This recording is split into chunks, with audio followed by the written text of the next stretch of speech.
Guys গেরিনাবারের landing এর সিস্টেমটা কিন্তু সেরকম মারাত্মক করছে, কিন্তু এটা দেখতে দেখতে আমার ল্যান্ডিং এর কথা আমি ভুলে গেছি।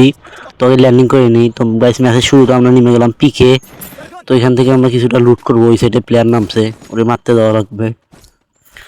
গাইস ওই সাইডে নিয়ে মারতে গিয়ে আমার সাথে দেখি একটা ঘটনা ঘটলো, তোমরা দেখলে হাসতে থাকবা শুধু।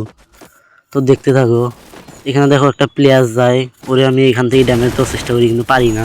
তাই সামনে যাই, ওকে ফলো করি।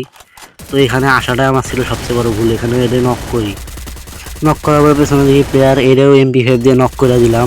দেওয়ার পরে দেখি আরও দুইটা প্লেয়ার আমার মাইরা দেয়। এখানে আমার টিমমেটের যা একটা খেলা ছিল ভাই, তোমরা এইটা আমার ভয়েসটা দেখতে থাকো।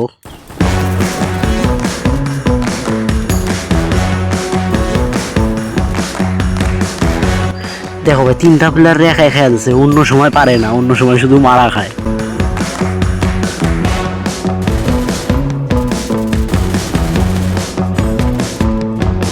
পিক থেকে আমরা চলে আসি বিমা শক্তিতে। এখানে আসার পরে সামনে আমার একটা প্লেয়ার, তো এটা আমি এখান থেকে দুই কি 3 শট লাগাই দেই।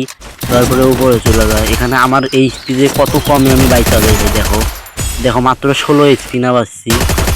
এবার এখান থেকে ফিনিশ করে দিই। উপরে যাওয়ার আগে আমি এখানে মেডি মারতেছিলাম, ওই সাইডে দেখি আমার প্লেয়ার ফাইট করতেছে কার সাথে যেন। পরে মেডি মাইরা ওইটা দেখি ওরে মাইরা দিল। সেই সাথে এখনই আমি যেই প্লেয়ারটারে মারলাম, ওই প্লেয়ারটার টিম ওয়াইপ আউট হয়ে গেছে। বেশ ধন্যবাদ সবাইকে ভিডিওটা লাস্ট পর্যন্ত দেখার জন্য। আর যারা এখনও ভিডিওতে লাইক দেন না, অবশ্যই লাইকটা করে দিয়েন। আর চ্যানেল নতুন হয়ে থাকলে অবশ্যই সাবস্ক্রাইব করে দিয়েন। তো বাই বাই, সবাই ভালো থাকবেন, টাটা। দেখা হবে আরও কোনো অন্য ভিডিওতে। ততক্ষণ পর্যন্ত ভালো থাকবেন।